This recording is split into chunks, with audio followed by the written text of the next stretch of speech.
Hi, this is Richard Edelman, and you're listening to The Trust Makers.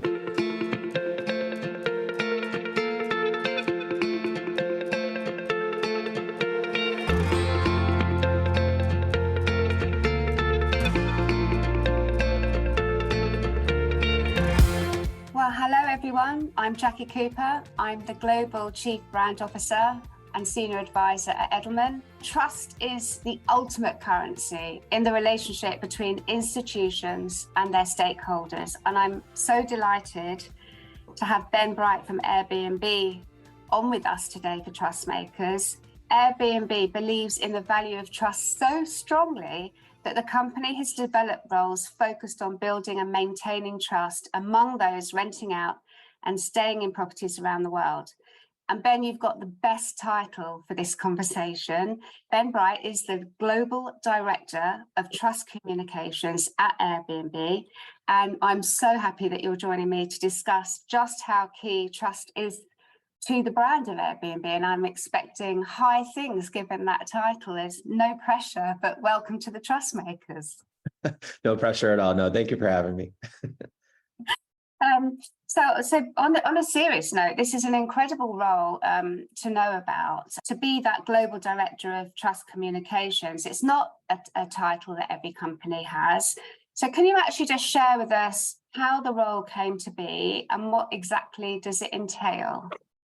Sure. So I would agree it's not a common title. I think it's thankfully becoming a little more common within our space. Hopefully we'll see that trend continue. But I took on this role in 2019, and it's really due to how integral trust and safety is to the brand and reputation of Airbnb for our platform. Just like any other internet company, we're dealing with online safety. So combating fraud, handling payments, ID verification, deterring, any type of online bad actor. So I think any tech company that you were to speak to is kind of thinking about those same issues. But for us, there's also the component of the offline world, the real world. We are, taking in these online bookings to facilitate real world interactions between our hosts and our guests. And that would not be possible without facilitating trust. So what our founder and CEO, Brian Chesky, will often say is that Airbnb was in many ways built on the notion of trust and facilitating trust between strangers.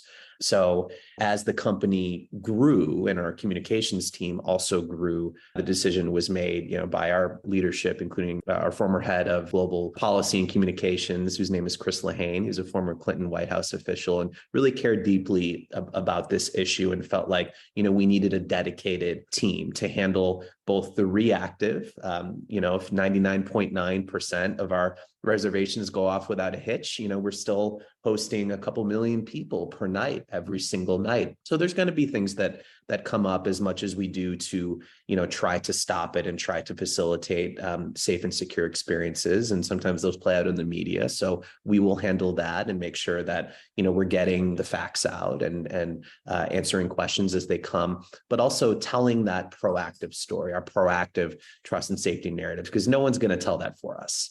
That's on us to get that out there and make sure that our community and potential hosts and potential guests understand everything that we're doing to try to promote a safe and secure experience. So obviously this makes so much sense that the whole foundation of the company is built on trust.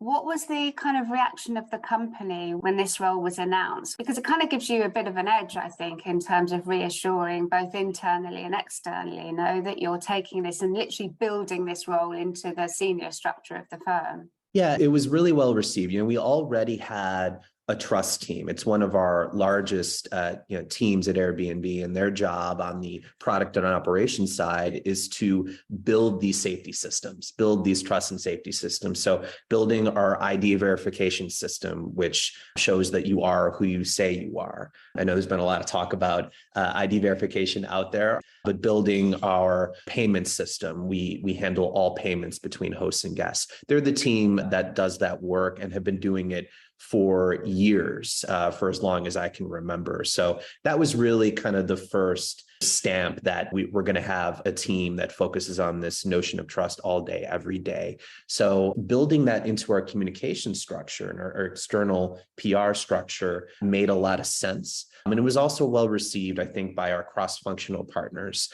And it was helpful to know that, the communications team and our policy team was going to have a seat at the table, for these types of big decisions, whether it's a new community policy or a new trust and safety system or the evolution of one of our products. Having folks at the table who can provide that perspective on here's how this is going to be received by the outside world. This is what government officials are looking for. This is what the press is sort of asking about on any given day. It was helpful for all around. So it wasn't necessarily a controversial notion. It was really well received. And it's obviously gives you the rigor kind of through the business and through the comms. When you've sort of added this to your remit, if we've got companies listening thinking, oh, maybe I should actually bring this on board, do you think that that's a good thing for other companies to do? Or do you feel like this is so sort of wedded to the Airbnb proposition, it's specific? And could you possibly share some things that now that you've been in the job for a while that you kind of could say, well, maybe these are the 3 things that I'd wish I'd known, or the 3 things that I've definitely known have been the most help in this role for me to kind of advance this in the business? I definitely think it makes sense for any companies, even it doesn't need to be as big as Airbnb, kind of mid-sized companies who are playing both in the online safety world and the offline safety world. As more and more companies have been kind of thinking about roles along these lines, those of us with these roles have kind of facilitated a bit of a community, and sharing best practices, because we're all dealing with kind of unforeseen challenges each and every day. I don't know, for like a small startup or companies that are solely rooted, in the offline world or solely rooted in the online world, if they need a dedicated team like we do that only thinks about trust and safety. But you do need someone for whom this issue is firmly in their purview. Right. You don't want it to be just something that no one's thinking about, and then all of a sudden a crisis hits and you don't know who the right engineers are to speak to, or who are the product people who are responsible for whatever happened, or the community policy people who are writing kind of the guardrails, for your specific community. So even if it's not one dedicated person, having one person or a team for whom trust and safety is an important part of their remit is mission critical in my view. As far as what I wish I'd known, I wish I would have been better about thinking about how I allocate my time, and just knowing that on a given week, probably 10 to 15 hours are just going to be completely unforeseen things, and whatever pops up, it's going to be a news story that I didn't anticipate, where all of a sudden, we've got to drop everything and be managing that reporter or getting insight or facts from our community support team or a trust team. There's just so much of that in this world, and sometimes your weeks can spiral out of control. So just going in knowing, hey, a good chunk of time, I'm just going to be dealing with a story that hasn't occurred yet. Don't we love those random things that end up not being quite the day that you thought? I wanted to ask you about the fact that your business model is basically fundamentally built on trust of the people who rent out their homes and then those who stay in them. And that's just a fascinating thing, because it's strangers, but strangers who have this connection because of your Airbnb offer. So how do you manage to foster trust between strangers? It's a good question. And this is something that Brian talks about a lot too. When he was first, trying to raise money in the very early days of the company, he was getting a lot of no thank yous from people who thought that it just couldn't work. It was crazy. No one wants to stay in a stranger's house. No one's just going to open up their extra room for who knows who that person is who's coming by. Just thought it was an impossible idea. So I think the way Brian and our other 2 co-founders, Joe and Nate, tell it is they had to start thinking about designing for trust at that time from day one, because of that pushback that they were getting from those potential investors who just thought it was an unworkable idea. So many tenets of the original platform still exist to this day, the one that always comes to mind first for me is our two-way review system. So I think if you talk to a lot of longstanding Airbnb guests, for many of them, the first thing that they'll tell you is, I just scroll down and I pour through those reviews when I'm looking at a potential listing. I want to know what past guests were saying, and they feel confident in that because of the way we go about our review system, where hosts review guests and guests review hosts. It's a regulated system, meaning you can't just hop onto a random Airbnb listing and leave a review, which, I know is the way some other platforms work. It's not the way ours work, because we know that you as a guest want to feel confident that those reviews are based on real experiences and real people who are being authentic in what they're leaving back about that listing. And same, many hosts will tell you that when they get a booking request, the first thing they will do is they will look at the past reviews of that guest to say, hey, did they throw a party? Were they messy? Or have they, just received nonstop exemplary reviews from other hosts? They really trust that perspective from other hosts. So that's really been the case almost since day one. And we have a really unique review system. And I think the rest of the platform has really been built off of it. So ever since, we've built in that ID verification system. In the United States, we run background checks. We handle all the payments. So it's not like, say, like a classified website where you just go in and then all of a sudden you're wiring money to a person that you don't know. The money is being exchanged through the trusted platform, which is Airbnb. What was once known as the $1 million host guarantee, which was another thing that was born out of the first big crisis at Airbnb, where I think it must have been 2011 or so. Someone trashed a listing, just totally trashed it. It was thousands of dollars in damage. In that case, went viral. It was sort of the first public example of an Airbnb gone wrong.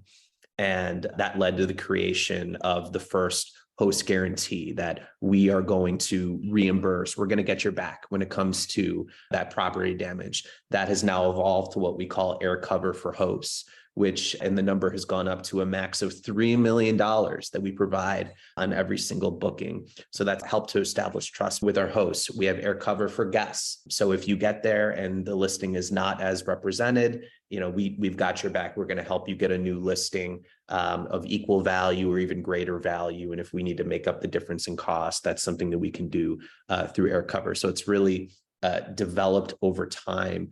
But it all goes back to those founding days where Airbnb really was built on trust from the start. And that's very transparent for people. Do you think that transparency is an important part of fostering trust, because you feel like it's all just out there for everybody to see?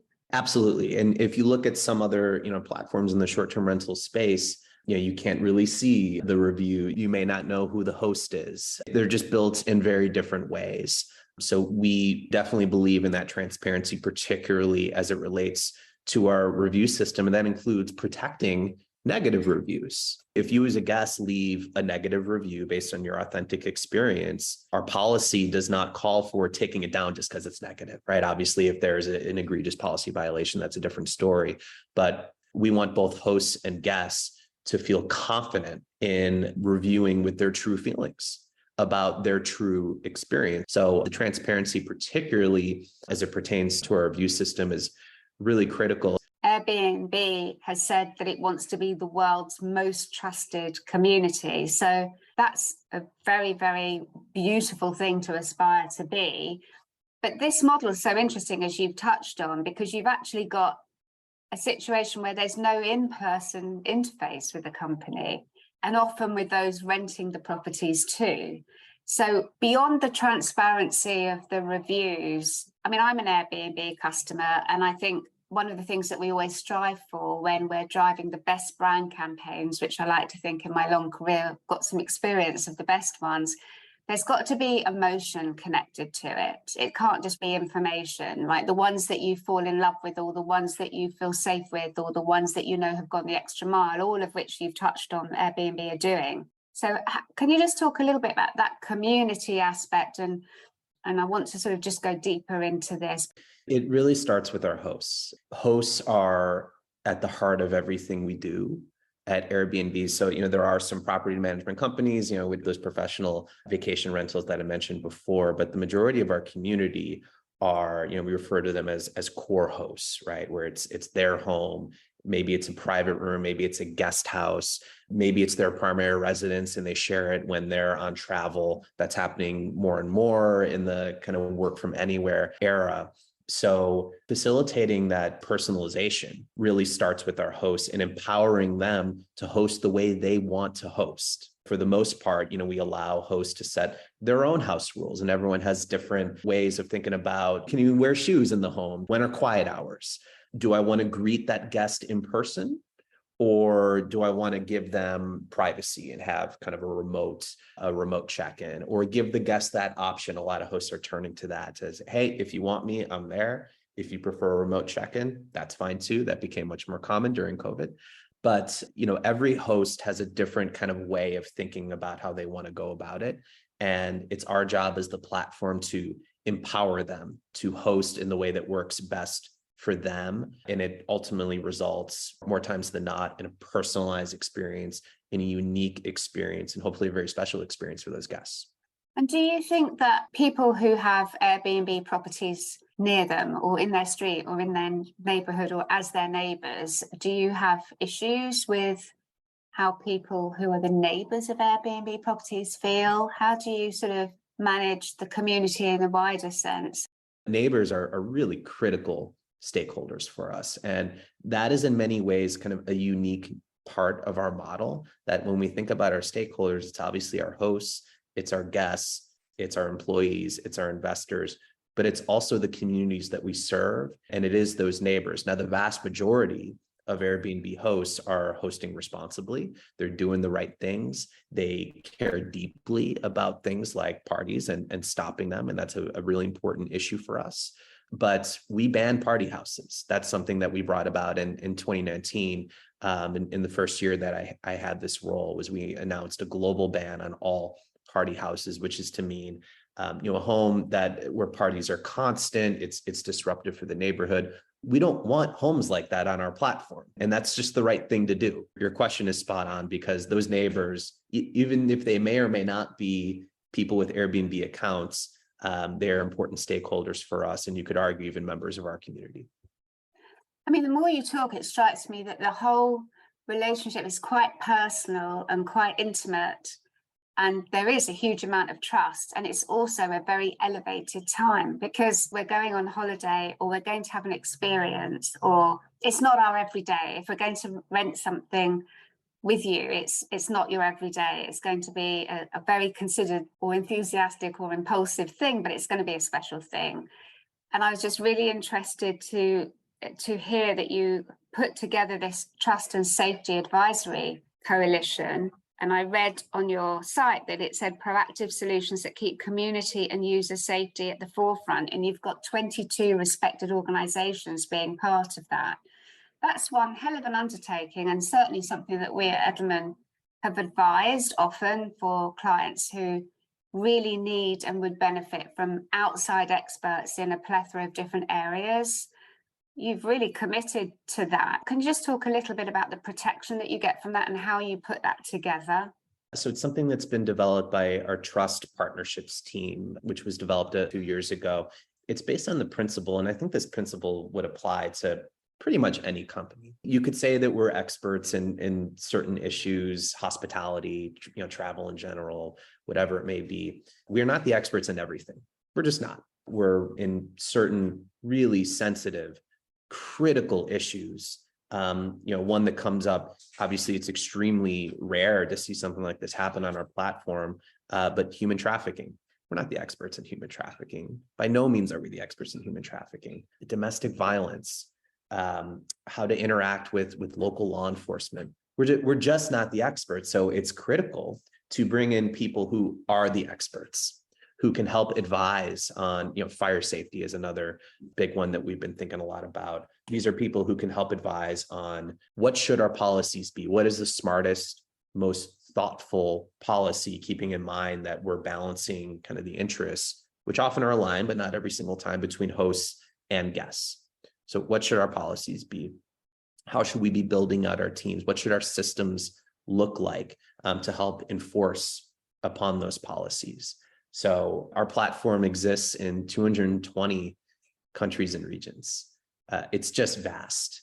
every part of the world, tens of thousands of cities, big and small, you can find an Airbnb, and these issues can play out differently in different parts of the world. So for that Trust and Safety Advisory Coalition, we've been working to really broaden and diversify the geographical reach, so we can get more dedicated counsel on, how does the party issue play out in Latin America as compared to Europe, as compared to Africa, as compared to the United States, because it's not the same everywhere.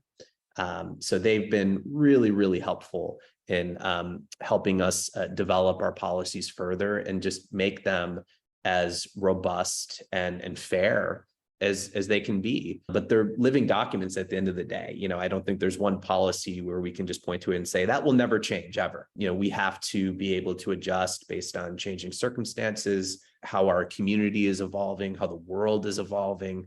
And the Trust and Safety Advisory Coalition is a really important part of that. And I think, for any company, you never want to get too insular, right? And just, you want to avoid groupthink. But again, it all starts with just acknowledging when you're not the expert in the room on a particular issue and just being vulnerable in that respect. Yeah, I think the outside in is so important. And also you touch on something that makes me want to ask you about local culture, because you've got 220 countries and trust may be driven differently in different countries, or those communities may be different because there's cultural differences and one size does not fit all, but you've also got your own principles and your own values. So how do you sort of manage that as a business, given the incredible outreach that you have across the world? I think it starts, I know you guys focus quite a bit on ethics and how that should be applied in corporate cultures. I think it definitely starts with ethical principles, which have to apply consistently for all of us who work at Airbnb. Just as you said, different countries, different rules, different regulations, different cultures. But we need a set of consistent ethical principles. But the overall majority of our policies are also global. Now, we also don't want anyone violating their local law. When it comes to certain more sensitive policies, there are certain countries where, for example, discrimination is codified into the law. That's not something that we're in a place to fix as one platform, but we do have a consistent anti-discrimination policy that applies to all of our hosts and guests. In fact, we have what we call the Airbnb community commitment, which you have to attest to when you first sign up for Airbnb. And it's just a short attestation to say you will not discriminate, you will not operate, you will operate without judgment and without bias about the other people, about the people on the other end of that interaction, whether it's a host or a guest. So everyone has to attest to that before they're allowed to use Airbnb. Now, you would think that everyone would check that box, right? Just an easy thing. 2.5 million people have not checked that box. They've declined to sign that commitment. Those 2.5 million people are not allowed to use Airbnb as a result. We have declined their business because that's just table stakes for us. You have to attest to that commitment and that you're not going to discriminate and that you're going to operate without judgment or bias before we'll allow you to use Airbnb as a host or a guest. That's incredible. I'm really fascinated by that sort of patchwork quilt of how that all works around the world. And you talked about Edelman talking about ethics, and obviously we're known for our trust barometer. This year, business came out as the only institution among business, government, media, and NGOs that is seen as both competent and ethical. A 19-point jump in ethics since 2020, which is quite extraordinary. Do you feel that your consumers are asking this of you in terms of, having this emphasis? And what have you done recently beyond the things that you've touched on to be ethical? Is this sort of ethical thought something that drives some of these decisions? And how do you communicate that with all of the consumers that you have globally?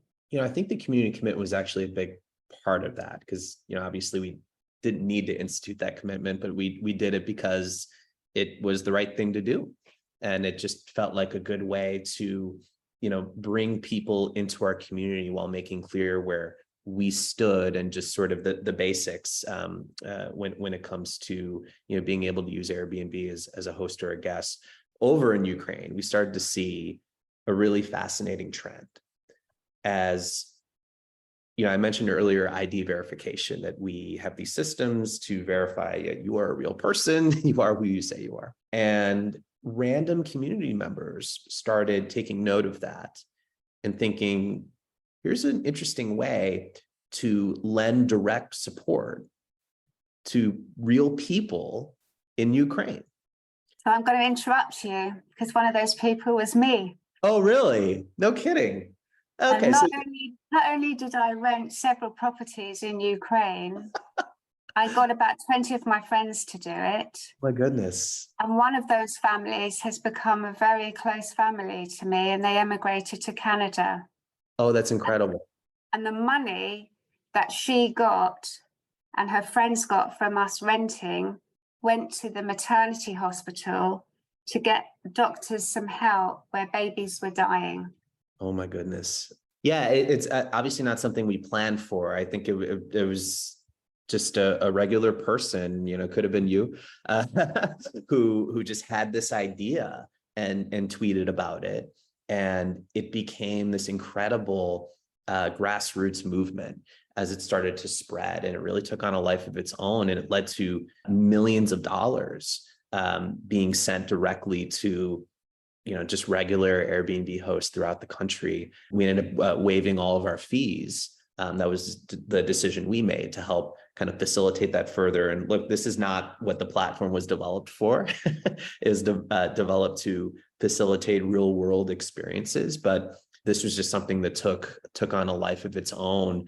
And our leadership made the decision in the moment that we just need to support it. We need to support it as best we can. And meanwhile, we had activated our Airbnb.org nonprofit side, I think you mentioned earlier, to help provide housing for the actual refugees who were leaving the country. So it was just an incredible groundswell.